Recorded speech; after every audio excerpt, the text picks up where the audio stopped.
भागलपुर के life line कहे जाने वाले विक्रमशिला सेतु के क्षतिग्रस्त होने के बाद वैकल्पिक व्यवस्था को लेकर प्रशासन पूरी तरह सक्रिय है।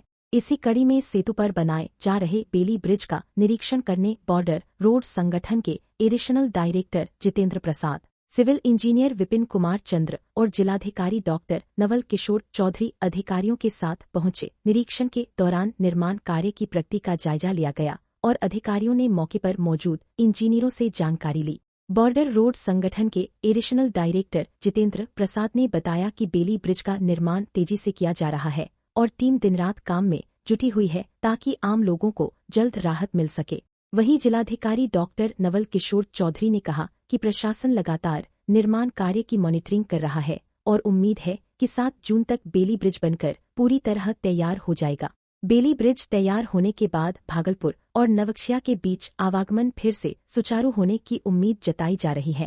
साहब ने और विपिन जन साहब ने यहाँ पे निरीक्षण किया है और एक लॉन्चिंग हो चुकी है, 2 लॉन्चिंग हमारा अभी बाकी है, जो कि मुझे आश्वस्त किया गया है और मैं पूरी टीम को विपिन जन साहब के अध्यक्षता में यहाँ पे टीम है जो दिन रात काम कर रही है। मैं शुभकामनाएं देता हूँ, धन्यवाद देता हूँ कि इन्होंने इतना फास्ट गति से इसको रिस्टोर करने का काम किया है।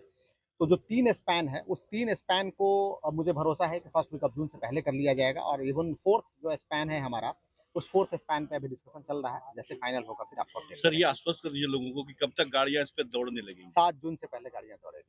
कंफर्म। ये जो ब्रिज ये गिरा हुआ था हर जगह, उसके बाद से जैसे ही सूचना मिली, जैसे ही हम लोगों का को दिया गया है काम, हमारी टीम पूरी मोबाइल हो गई साइट पे और आप देखेंगे रात में भी काम चल रहा है इतनी तेज धूप में, क्योंकि हमारे जो लोग आए हुए हैं पहाड़ी इलाके से आए हुए हैं, तो दिन में बहुत मुश्किल होता है काम करना, फिर भी दिन में भी काम करें, साथ में रात में पूरी रात भी काम कर रहे हैं लोग।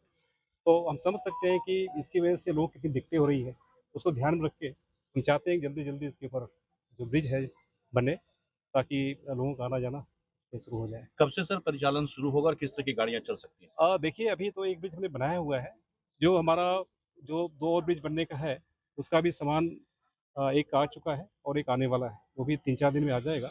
उसके बाद हमें उम्मीद है कि फर्स्ट वीक ऑफ जून तक जो 2 ब्रिज लॉन्च हो जाएंगे, लेकिन अभी लगा है कि एक और चौथा स्पैन भी अफेक्टेड है। जो अभी हम मिले हैं सेक्रेटरी साहब से तो बात हुई है, उन्होंने लिखा भी है कि वो भी अफेक्टेड है। तो उसके बारे में भी हमने बोला है कि मिनिस्ट्री ऑफ डिफेंस जब को लिखना पड़ेगा और वहाँ से जो आदेश मिलेगा उसके हिसाब से हम उसके ऊपर देखेंगे, उस पर भी कार्रवाई करेंगे। तो आम लोगों को सर क्या एश्योर करना चाहेंगे? हम तो यही देख रहे हैं कि जो आम लोगों का है, जो उनके कष्ट है जल्दी से दूर हो, हमारी यही इच्छा है और इसकी वजह से हम काम कर रहे हैं यहाँ पे। हम चाहते हैं जल्दी-जल्दी उनको की जो दिक्कतें हैं दूर हों। Thank you. तो हमारा यही है, इच्छा है और हम चाहते भी हैं। और कहीं नहीं, मैं आपको बताना चाहता हूँ, आपने बड़ा अच्छा क्वेश्चन पूछा है कि इस तरह का ब्रिज हमने पहली बार बनाया है। ये नॉर्मल ब्रिज नहीं है, आप लोग समझना चाहिए। इसलिए यहाँ पे स्पेशल स्किल की ज़रूरत पड़ती है, क्योंकि आप ब्रिज के ऊपर ब्रिज बनाना अपने आप में एक, और वो भी एक जो डिस्ट्रेस्ड ब्रिज है, एक जो पहले से ही डैमेज्ड है, उसके ऊपर बनाना एक और भी मतलब स्पेशल स्किल की ज़रूरत पड़ती है और पूरा जो ब्रिजिंग स्किल होता है, उसकी ज़रूरत पड़ती है। इसको समझने में और कैसे-कैसे सावधानियाँ बरतनी पड़ती है, कि थोड़ी-सी भी एक असावधानी एक दुर्घटना को रूप ले सकती है, ठीक है? तो सबको ध्यान रखते हुए ये करना पड़ता है। तो सर ये बनने के बाद किस तरह की गाड़ियां? लाइट व्हीकल चल पाएगी, क्योंकि ये नॉर्मल ब्रिज नहीं है। ये बिल्कुल स्पेशल कंडीशन में बनाया जा रहा है, रिस्ट्रिक्टेड इसका मूवमेंट होगा। अगर मान लीजिए ज़मीन के ऊपर बनता, तो निश्चित रूप से हेवियर व्हीकल जा सकती थी, लेकिन ये पहले से ब्रिज है, कमज़ोर पड़ा है, तो उसके ऊपर, और ये ब्रिज के ऊपर ब्रिज बना है, क्योंकि इसके ऊपर ब्रिज सरकने का चांस रहता है। थोड़ा कोई गाड़ी गई, हेवी व्हीकल गई, तो ये सरक सकता है, क्योंकि इसका जो सपोर्ट है, ज़मीन से नहीं है। तो आप समझ सकते हैं कि इस रिस्ट्रिक्टेड व्हीकल ही करना पड़ेगा। Thank you sir.